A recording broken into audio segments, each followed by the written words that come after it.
आज मैं जिस कानून की जानकारी आपके साथ शेयर कर रही हूँ वो किसी भी वर्किंग या कामकाजी महिला के लिए अहम है। ये कानून है the sexual harassment of women at work place, prevention, prohibition and redressal act 2013। इसे पॉश एक्ट 2013 के नाम से भी जाना जाता है। ये कानून क्या कहता है, आइए समझते हैं। किसी भी महिला के साथ अगर सेक्सुअल हैरेसमेंट हुआ, चाहे वो ऑफिस में हो, ऑफिस की गाड़ी में हो, या अगर ऑफिस के काम से आप बाहर कहीं गई हैं वहां हुआ हो, ये सब कुछ इस कानून के दायरे में आता है। वैसे कोरोना के दौर में वर्क फ्रॉम होम भी हो रहा है और ऐसे में अगर साइबर सेक्सुअल हैरेसमेंट हुआ है तो वो भी इस कानून के दायरे में आता है। सेक्सुअल हैरेसमेंट के अंतर्गत क्या क्या आ सकता है? सेक्सुअल हैरेसमेंट चाहे शारीरिक हो, मौखिक हो, जिसमें भद्दी टिप्पणी, सेक्सुअल फेवर की मांग हो सकती है जिसके एवज में प्रेफरेंस देना हो या भेदभाव की धमकी देना हो, ये सभी इस दायरे में आ जाते हैं। अब क्या ऑफिस में काम करने वाली महिलाएं ही सिर्फ इस एक्ट के प्रावधान में आती हैं? ऐसा बिल्कुल नहीं है। इसमें वो महिलाएं भी शामिल हैं जो सरकारी या निजी दफ्तरों में हैं, फैक्ट्री में काम करती हैं, स्टेडियम या आर्म्ड फोर्सेस में काम करती हैं। ये सभी महिलाएं या जो आपके घर में काम करने आती हैं वो महिलाएं भी इस एक्ट में कवर होती हैं। अब ऐसी किसी भी महिला के साथ अगर सेक्सुअल हैरेसमेंट का मामला सामने आता है तो क्या प्रक्रिया होगी? कोई भी ऑफिस, संस्था जिसमें 10 से ज्यादा लोग काम करते हैं, उनके लिए इंटरनल कंप्लेंट कमेटी का गठन अनिवार्य है।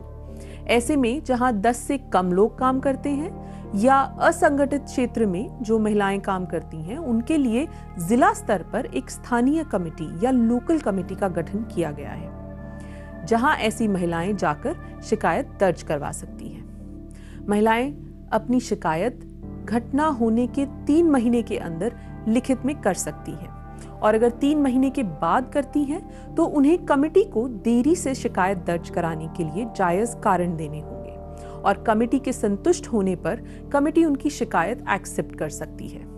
महिला चाहती है कि उसकी शिकायत पर कोई एक्शन ना लिया जाए तो इस कानून में समझौते का भी प्रावधान है, लेकिन ये समझौता पैसे के लेन देन पर आधारित नहीं हो सकता।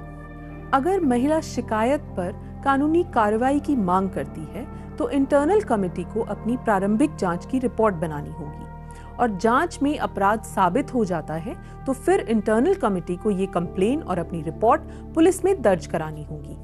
जब ये पूरी जांच चल रही हो उस समय महिला या पीड़िता 3 महीने की छुट्टी या दफ्तर के किसी और शाखा में काम करने की अनुमति ले सकती है। लेकिन अगर महिला की शिकायत गलत या झूठी साबित होती है तो ऐसे में महिला पर भी कानूनी कार्रवाई हो सकती है।